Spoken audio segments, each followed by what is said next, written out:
Hello সবাইকে, আমি রাজীব আর তোমরা দেখছো রাজীব স্টিচিং একাডেমি। তো যাই হোক, এটা হচ্ছে পার্টস অফ স্পিচ। আজকে আমরা এটাই শিখবো।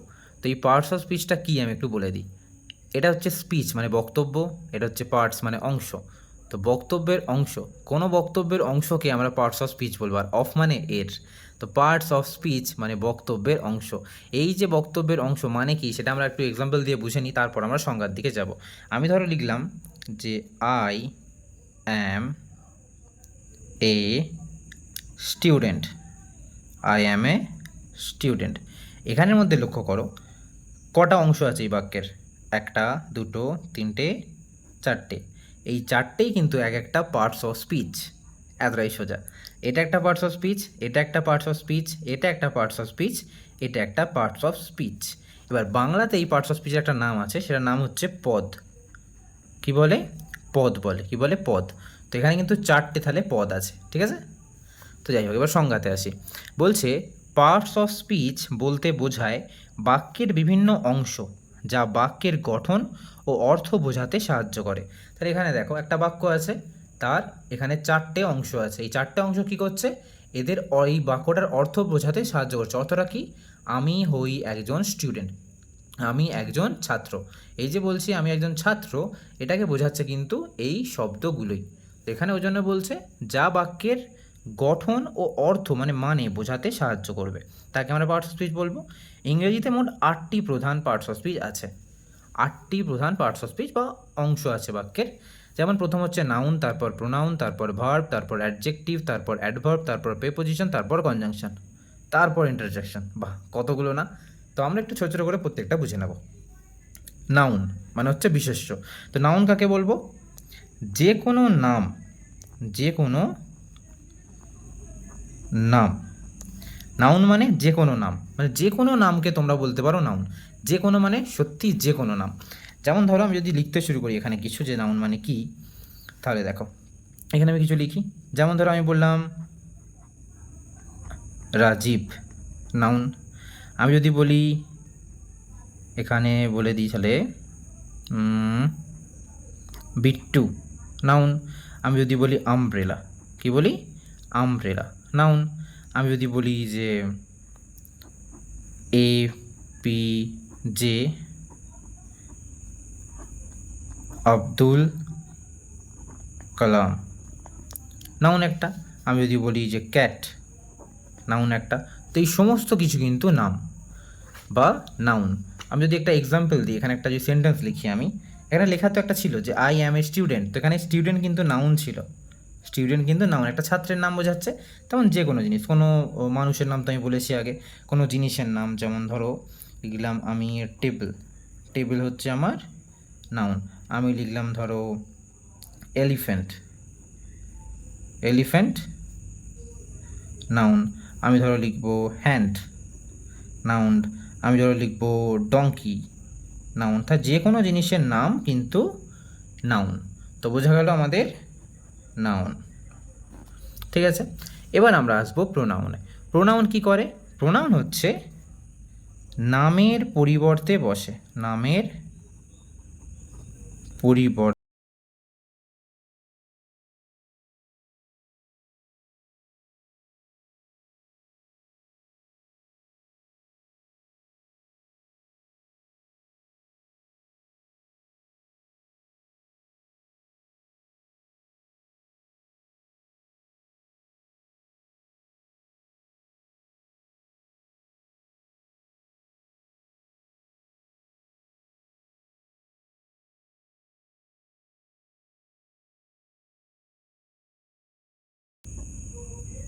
English, Sumit has a bike. তো এখানে আমরা সুমিত কবার ইউজ করেছি? একবার, দুবার, তিনবার। এই তিনটে সুমিতই কিন্তু নাউন, মানে সুমিতগুলো সবই নাউন। এখানে স্টুডেন্টও নাউন, এখানে ইংলিশও নাউন, তাই না? Bike noun. তো এটা আমাদের পয়েন্ট নয়। পয়েন্ট হচ্ছে সুমিত আমরা তিনবার ইউজ করছি একটা গোটা বাক্য নিয়ে। আমরা কি বলছি বাংলা এবার দেখে নিই। Sumit is a good student, Sumit হচ্ছে একজন ভালো ছাত্র। Sumit loves to read English, Sumit ইংরেজি পড়তে ভালোবাসে। সুমিত হ্যাজ এ বাইক, সুমিতের একটা বাইক আছে। তো এই যে কথাগুলো আমরা বললাম এতবার সুমিত ইউজ করে, এই কথাগুলো সুমিত না ইউজ করে আবার বলে দেখি। তাহলে প্রথমবারে সুমিত তো আমরা ইউজ করবই, যে Sumit is a good student, Sumit একজন ভালো ছাত্র। এবার সুমিত না ইউজ করে আমি ইউজ করব হি, হি মানে কি সে, হি মানে কি সে। তো সে সুমিত লাভস, বাকি সব সেম, টু রিড ইংলিশ। তাহলে সুমিতের জায়গায় আমি কি বসিয়েছি, আমি কিন্তু বসিয়েছি হি। তো হি হচ্ছে একটা আমার প্রোনাউন। এখানে কি বলেছিলাম যে নামের পরিবর্তে বসে, তো এখানে দেখো বসেছিল আগে সুমিত, আমরা সুমিতের জায়গায় বসিয়ে দিলাম হি, তো হি হয়ে যাচ্ছে একটা pronoun. Loves to read English. এবার যদি আমি কমপ্লিট করতে চাই পুরোটা, তো আবার সুমিতের জায়গায় লিখব হি হ্যাজ এ বাইক। এখানে কি হলো দেখো, এক তো আমাকে বারবার সুমিত ইউজ করতে হলো না এর মতো, এখানে বারবার সুমিত ইউজ হয়নি, তার সঙ্গে কথাটা শুনতে ভালো লাগবে যে Sumit is a good student, he loves to read English, he has a bike, হয়ে গেল। তো এভাবেই কিন্তু প্রোনাউন নাউনের জায়গায় বসে আমাদের বাক্যের মানেটাকে আরও সোজা করে দেয়। আমরা আরও কিছু প্রোনাউনের উদাহরণ দেখে নেবো এখানে। ওখানে যেমন হি লিখেছি, এখানে লিখবো she, it, they, we, them, his, her, him, আরও অনেক আছে। তো যাই হোক, এবার আমরা ভার্ব জানবো। ভার্ব মানে ক্রিয়া, কোনো কিছু করা বা হওয়া বা থাকা বোঝায়। তাহলে কোনো কিছু করা, কোনো কিছু হওয়া বা কোনো কিছু থাকা বোঝাচ্ছে। এবার এই যে হওয়া থাকাকে বলা হচ্ছে বি ভার্ব। কী ভার্ব? Be verb. আর করাকে বলা হচ্ছে অ্যাকশন ভার্ব। কী ভার্ব? Action verb. তাহলে একটা হচ্ছে অ্যাকশন ভার্ব, একটা হচ্ছে বি ভার্ব। দুটোর মানে কিন্তু কাজ, মানে এই গোড়াটাই কিন্তু কাজ বোঝাচ্ছে, কিন্তু এখানে প্রপারলি কাজ বোঝাচ্ছে, এখানে প্রপারলি কাজ বোঝাচ্ছে না, কোনো কিছু হওয়া বা থাকাকে বোঝাচ্ছে। আমরা কিছু উদাহরণ তো দেখবো, একটা এক্সাম্পল দেখি। যেমন ধরো কেউ বলছে যে আই প্লে, মানে আমি খেলি। এখানে প্লে কিন্তু সরাসরি হচ্ছে আমার ভার্ব, কারণ প্লে মানে খেলা, মানে কাজ করা। হি ডান্সেস, সে নাচে। এখানে ডান্সেস মানে নাচা, একটা কাজ করা, তো ভার্ব। ইংরাজিতে কিন্তু যে কোনো জিনিস কিন্তু কাজ, মানে ডান্স, প্লে, স্লিপ, ইট মানে খাওয়া, ঘুমানো, সব কিছু। এবার ধর আমরা হওয়াটাকে কেমন করে বলছি, ধর আমি বললাম আই অ্যাম, এই যে অ্যামটা হচ্ছে একটা ভার্ব, অ্যাম মানে হচ্ছে হওয়া। আমি বললাম হি ইজ, মানে সে হয়, ইজ হচ্ছে একটা ভার্ব, ইজ মানে হচ্ছে হওয়া। এবার আই অ্যাম যদি বলি আই অ্যাম রাজীব, মানে আমি হই রাজীব, এখানে অ্যাম হচ্ছে আমার ভার্ব। হি ইজ প্রীতম, তো এখানে ইজ হচ্ছে ভার্ব। দে আর হচ্ছে ভার্ব। স্টুডেন্ট, তারা হচ্ছে স্টুডেন্ট। এবার দেখো অ্যাকশন ভার্ব কিন্তু বলে শেষ করা যাবে না, প্লে, ডান্স, স্লিপ, যত কাজ আছে সব কিন্তু অ্যাকশন ভার্ব, কিন্তু এই যে বি ভার্ব কিন্তু বলে শেষ করা যাবে। যেমন অ্যাম, ইজ, আর লিখেছি, এখনও হবে হচ্ছে ওয়াজ, ওয়্যার, হ্যাভ, হ্যাজ, হ্যাড, এগুলো সব হচ্ছে বি ভার্ব। আরও কিছু আছে, বাট সেগুলো নিয়ে আমরা পরবর্তীকালে যখন ভার্ব চ্যাপ্টারটা আমরা আলোচনা করব আরও বেশি ডিটেলে, তখন আমরা জানবো। আপাতত আমরা জানবো হচ্ছে অ্যাডজেক্টিভ কাকে বলে।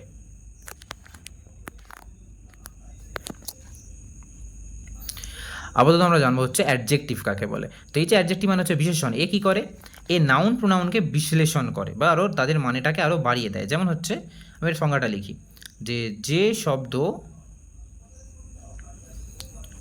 নাউন বা প্রোনাউন এর বিশেষ অর্থ বোঝায়। কি বোঝায়? বিশেষ অর্থ বোঝায়। এবার বিশেষ অর্থ বোঝায় মানে কি, মানে তাকে একটু বিশ্লেষণ করে বোঝায়, মানে একটু বেশি করে একটু তাকে আর একটু বেশি ডিটেলে বোঝায়, মানে সে কেমন, নাউনটা কেমন সেটা বোঝাচ্ছে আমাদের। যেমন ধরো এখানে আমি যদি বলি যে আই অ্যাম আ স্টুডেন্ট, মানে এখানে কি বলছি যে আমি একজন ছাত্র, আমি একজন নর্মাল ছাত্র। এবার যদি বলতে চাই যে আমি কেমন ছাত্র, মানে এটা হচ্ছে নাউন, তো আমি বলবো আমি কেমন ছাত্র, তখন আমি বললাম যে I am a good student, মানে আমি একজন ভালো ছাত্র। এই যে গুডটা কী করছে, এই যে নাউনটা ছিল একে একটু এর মানেটাকে ইনক্রিজ করছে, বা এটা কেমন আমাকে বোঝাচ্ছে, তো সেই জিনিসটা হচ্ছে আমার কিন্তু অ্যাডজেক্টিভ। বোঝা গেল আশা করি।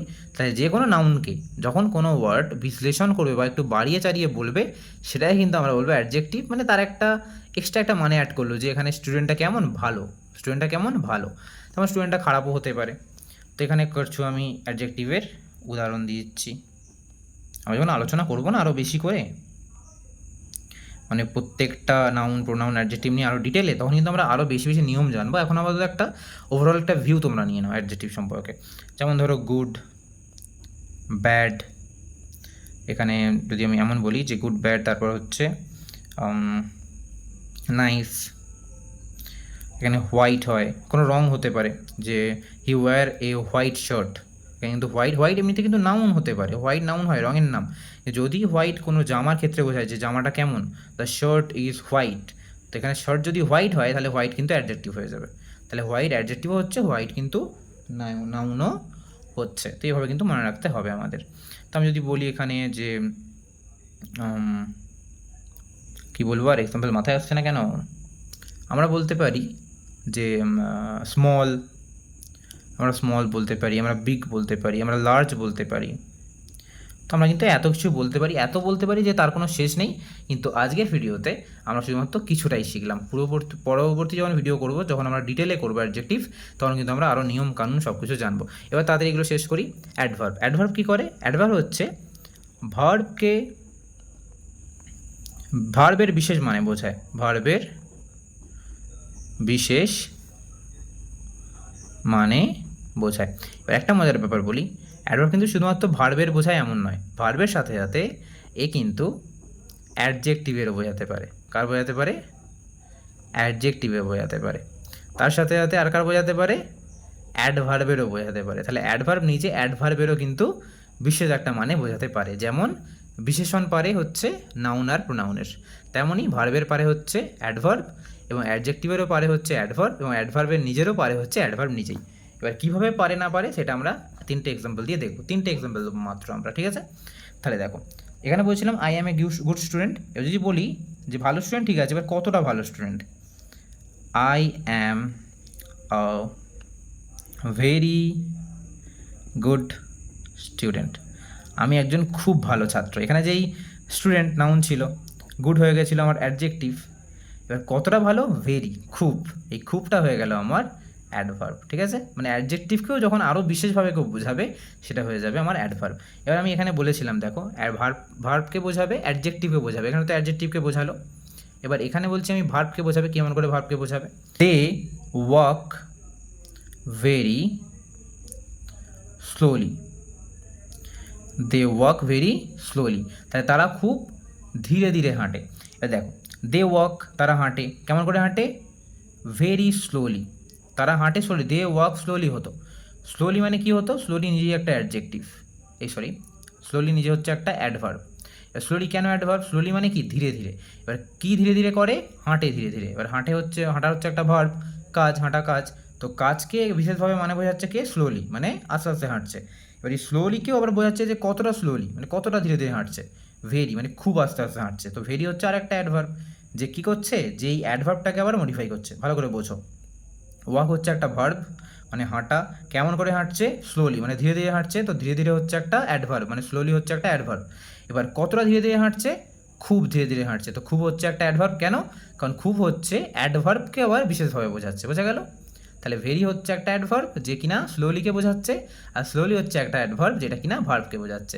এবার বলেছিলাম যে অ্যাডভার্বকে বোঝানো হয়ে গেল, ভার্বকে বোঝানো হয়ে গেল, অ্যাডজেক্টিভকেও বোঝানো হয়ে গেছে। 3টেকেই বোঝানো কিন্তু এখানে আমার কমপ্লিট হয়ে গেল। এখানে গুড হচ্ছে একটা অ্যাডজেক্টিভ, যাকে বিশেষভাবে মানে বোঝাচ্ছে হচ্ছে ভেরি, হচ্ছে একটা অ্যাডভার্ব। আর এখানে ওয়াক কিন্তু একটা ভার্ব, ভার্বকে বিশেষভাবে বোঝাচ্ছে হচ্ছে স্লোলি, স্লোলি হচ্ছে একটা অ্যাডভার্ব। স্লোলিকে আবার বিশেষভাবে বোঝাচ্ছে হচ্ছে ভেরি, ভেরি হচ্ছে আর একটা অ্যাডভার্ব। আশা করি বোঝা গেল। এবার পড়ে আছে হচ্ছে আমাদের প্রিপোজিশন। প্রিপোজিশন, কনজাংশন, ইন্টারজেকশন আমরা ছোট করে এটুকুর মধ্যে জেনে নেব। প্রিপোজিশন কি? প্রিপোজিশন হচ্ছে প্রি মানে হচ্ছে আগে, পজিশন মানে হচ্ছে অবস্থান, মানে আগে অবস্থান। কার আগে অবস্থান করে? নাউন বা প্রোনাউনের। এবার এই যে নাউন বা প্রোনাউনের আগে বসে, আমি বললাম প্রিপোজিশন, এ বসে কি করে? এ বাক্যে থাকা অন্যান্য শব্দের সঙ্গে এই নাউন প্রোনাউনের একটা সম্পর্ক ক্রিয়েট করে। যেমন ধরো বললাম আই গো টু স্কুল। এখানে দেখো আই গো টু স্কুল, এখানে আই হচ্ছে আমার সাবজেক্ট, গো হচ্ছে আমার ভার্ব, আর স্কুল হচ্ছে আমার নাউন। এবার নাউনরা কে বোঝাচ্ছে, এটাকে বলে প্রিপোজিশন। এ কী করছে, আই গো স্কুল শুনতে কেমন লাগছে না, কিন্তু আমি যদি বলি আই গো টু স্কুল শুনতে কেমন লাগছে না কিন্তু আমার, কারণ এই টু কী করছে, টু এই স্কুলের সঙ্গে গোয়ের একটা সম্পর্ক ক্রিয়েট করছে, যেখানে আমাদের জিনিসটা শুনতে আরও সুন্দর লাগছে আর জিনিসটা একটু ফ্লোতে চলে যাচ্ছে। দেখো I go to school, I go school, কোনটা ভালো লাগছে, আই গো টু স্কুলটাই ভালো লাগছে না। তো এই জন্য কিন্তু আমাদের টু হয়, টু এর নিয়ম হচ্ছে একটাই, যে স্কুলের আগে বসে এই গোয়ের সঙ্গে বা এই বাকি আই গোয়ের সঙ্গে একটা সম্পর্ক ক্রিয়েট করছে, যে আই গো আমি যাই, কোথায় যাই, স্কুলে যাই। তো কারোর দিকে যাওয়ার ক্ষেত্রে আমরা কিন্তু টু ব্যবহার করি, মানে কোনো দিকে যাওয়ার ক্ষেত্রে, কোথাও যাওয়ার দিকে, কোথাও যাওয়ার জন্য বা কোথাও যাচ্ছি আমি, I go to school, I came to office, I I walk to the road, এভাবে বলি, এভাবে কিন্তু আমরা বলে থাকি। তো আমরা আরও ব্যবহার করতে পারি, মানে আরও অনেক প্রিপোজিশন থাকে, যেমন হচ্ছে in, on, into, of, ঠিক আছে, আরও অনেক কিছু থাকে, সেটা আমরা পরে ডিটেলে আলোচনা করব। তোমাদের কারো যদি গ্রামার বই থাকে তাহলে কিন্তু প্রিপোজিশন চ্যাপ্টারটা খুলে অবশ্যই পড়ে আরও কিন্তু তোমরা এমন নাউন প্রোনাউন এমন প্রিপোজিশন কিন্তু জানতে পারো। এবার কনজাংশন কী করে, কনজাংশন দুটো শব্দ বা বাক্যকে জোরে কী করে, দুটো শব্দ বা বাক্যকে জুড়ে দেয়। যেমন ধরো আমি বললাম আই অ্যান্ড ইউ, আমি এবং তুমি, অ্যান্ড হচ্ছে একটা কনজাংশন, আই হচ্ছে আমি, ইউ হচ্ছে তুমি, দুটো হচ্ছে প্রোনাউন, দুটো প্রোনাউনকে জুড়ছে কে, অ্যান্ড। তা যদি বলি যে আই গো আফটার ইউ, আচ্ছা আমরা একটু সোজাভাবে কিছু এক্সাম্পল দিই, যেমন she eats banana and she eats banana and